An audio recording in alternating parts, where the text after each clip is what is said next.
गौतम बुद्ध की प्रेरक कहानी। दोस्तों, इसे सुनने पर आंख से आंसू आ जाएगा। सालों पहले गुमथा गांव में रहने वाला एक किसान काफी दुखी था। वो अपने जीवन की छोटी छोटी परेशानियों को लेकर उदास रहता था और अपने दुख के बारे में लोगों को बताता फिरता था। एक दिन उसे किसी ने सलाह दी कि तुम गौतम बुद्ध के पास चले जाओ, वे तुम्हारी समस्याओं का कोई न कोई हल जरूर निकल देंगे। उस व्यक्ति की बात सुनते ही दूसरे दिन वो किसान सीधे महात्मा बुद्ध के पास पहुंच गया। गौतम बुद्ध के पास पहुंचकर उन्हें प्रणाम करते हुए उसने बताया कि मैं एक किसान हूं और मैं खेती करके जीवन यापन करता हूं।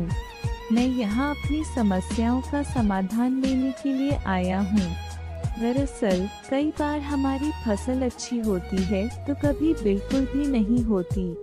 इससे मैं बहुत परेशान हो जाता हूँ।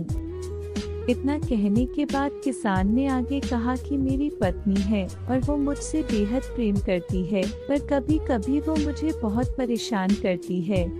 उससे मैं तंग आ गया हूँ और कभी कभी लगता है कि अगर वो मेरे जीवन में नहीं आती तो मैं कितने अच्छे से रहता। इस तरह वह अपनी सारी परेशानियाँ महात्मा बुद्ध को सुनाता रहा और वो उसकी बातें सुनते रहे।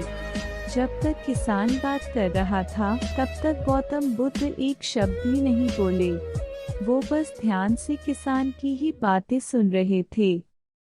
परेशानी बताते हुए किसान बोलता है कि मेरा एक बच्चा भी है।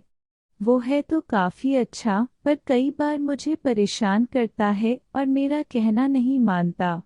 उसके ऐसे व्यवहार से मुझे लगता है कि वो मेरा बच्चा नहीं है। ऐसा कहते हुए किसान अपनी सारी परेशानी को बताता गया। इस तरह किसान ने अपने जीवन का सब कुछ जो उसे सताता था और दुखी करता था वो गौतम बुद्ध को बता दिया। अब किसान के पास उन्हें बताने के लिए कुछ भी नहीं बचा और उसका मन काफी हल्का हो गया।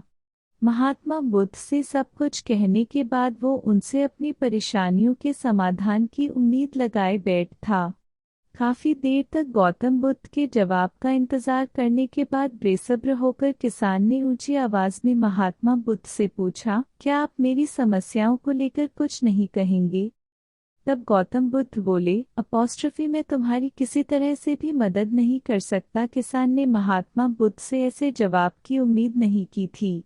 वो उनका जवाब सुनकर हैरान हो गया। उसे अपने कानों पर भरोसा नहीं हो रहा था। उसने भगवान बुद्ध से पूछा कि ये आप क्या बोल रहे हैं? क्या आप मेरी समस्याओं का समाधान नहीं कर सकते? मैंने सुना है कि आप सभी की समस्याओं का समाधान करते हैं, तो मेरी समस्याओं का क्यों नहीं करेंगे?